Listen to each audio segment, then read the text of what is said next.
આમંત્રણ આપ્યું મારા માટે આજે સોનેરી અવસર છે। એક જ નાનકડી વાત કહી અને હું વિરામ આપીશ કે સરકારી નોકરીનો જે ક્રેઝ આહિર સમાજમાં આવ્યો છે ને એને કાઢી નાખજો, કારણ કે સમાજની અર્થવ્યવસ્થાની પાળ કાઢી નાખી છે આ સરકારી નોકરીએ।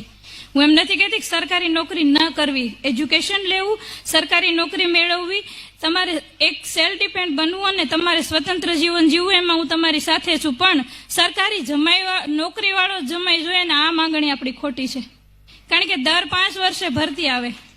હવે એમાં જે ભરતી હોય એમાંથી મિનિમમ 2500 થી 1500 આહિર સમાજના વ્યક્તિઓ નોકરીએ લાગે, એમાં એસ્ટિમેટલી 1500 જેવા ભાઈઓ હોય। જો દર 5 વર્ષે માત્ર 1500 જ લોકોના લગ્ન થાય તો બાકીના બધા ક્યાં જશે?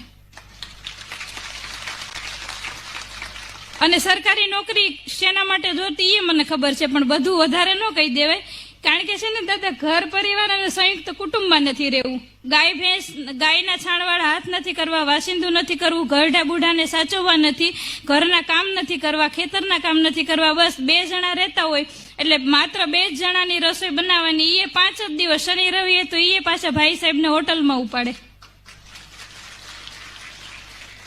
એક નારી તું નારાયણી, એક સંસ્કૃતિ, એક સનાતન ધર્મ, ને આપણે સ્ત્રી ધારીએ તો શું ન કરી શકીએ।